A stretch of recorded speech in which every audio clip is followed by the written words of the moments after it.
dark community.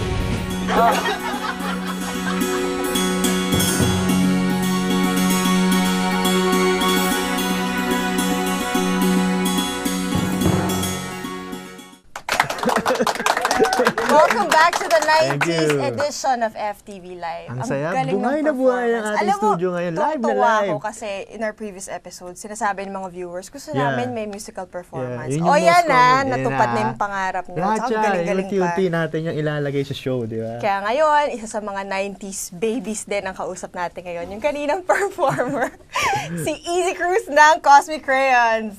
Hello. Welcome. Mabuhay. Nox. Bayaning-bayani 90s labas. babies, tama ba 90s yung baby. term na yun? Ano eh? Baka 90s na nagka-baby. Teenager ka na. Hindi. 90s siguro, nagsisimula pa lang akong ma-discover yung mundo. Oh, meaning ilang taong ka noong 90s? Isip Bino ko bata talaga pa rin eh. ako Isip noong bata 90s. pa rin. Kapag sinabi Okay mo lang na eh. di-discover yung mundo, anong klaseng kamunduan nung sinusubukan mo?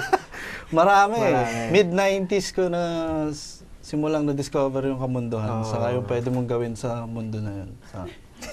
Puro Puro mundo. Ang lalim ng discussion natin ah. Ayan. So, yung kaninang kanta ninyo, pag-usapan natin yan. Okay. So, kailan nyo na nasulat yung kantang yun? Nung bago kami mag-perform sa Bamboo, pwede mo mag-English? Oo. Oh, yeah. Nahirap. Hindi. Nung bago kasi kami tumugtog sa Bamboo, mag-o-open kasi kami sa Massey Hall. So, naisip namin mag-cover and magtumugtog ng original. So, yun yung nakulang namin na puro English kasi yung mga English songs, yung mga original sa amin. So, nag-isip kami na Tagalog naman. As in, parang... So, kinutug nyo nung pumunta yung Bamboo dito sa Canada? Isa yun sa mga kantang tinugtog namin na sinulat naman ni Lilan Antonio. Yeah, Galing, guess natin yun mamaya. galing sa vlog niya. So, yun, napansin namin. Tapos, nung una, medyo... Isang gabi lang namin actually nasulat na wow. buo lahat ng instrumento. Saka yung So, mga- I guess tatanungin natin mamaya si Lilan kung saan nanggaling yung inspiration. yun. niya. Nako. Hindi rin namin alam eh. Basta, Misteryo ba yun? siguro, siguro Sharon yung pangalan ng Oh. babae doon. Or Kaya siya. Kaya siya. Buti pa siya. Hindi may natutunan tayo Yeah. ngayon, di ba? So, mamayang gabi, ready ka na ba mag-perform? Ready kasi ito talaga yung hinihintay namin na since tawag nyo sa akin 90s babies. Saka yung mga kasama ko 90s babies din. Naglaglagan.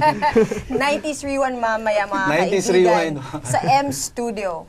9 o'clock ng gabi, di ba? Pero Maraming mapupuno yun na surprises. tao. Mapupuno yun. Kaya dapat Diyos ko. maaga pa lang. Sa balita ko, dami daw surprises eh. Talaga? Wag naman siguro Ay. pakantahin ito. No? Kawawa. Actually, hindi ko gawa lang na alam. kapag Pero lalo mas surprise yung buong Baka M maguyan studio yung pag tao. ganun. Wag na Baka lang. mag-uwian, oo nga. Di ko siguro. Wow.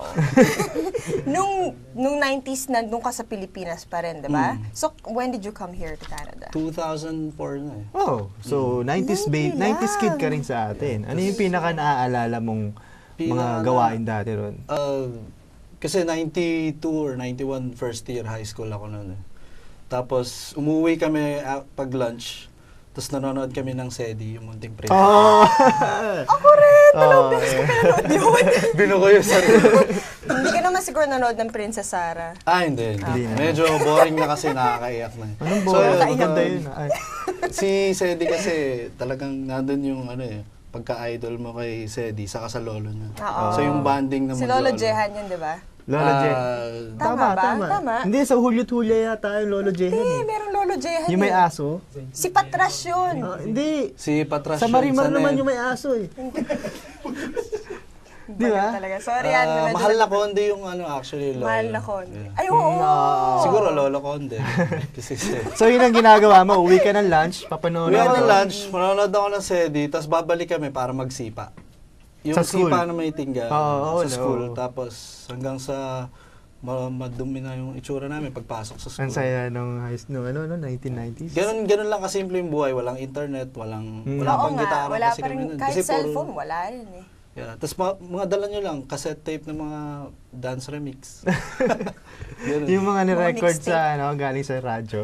Saka pag meron kasing shop paparecord mo, lilista mo yung mga Oo, request tama, mo. tama. Tas- Alala ko. Wala pang piracy nun eh, no?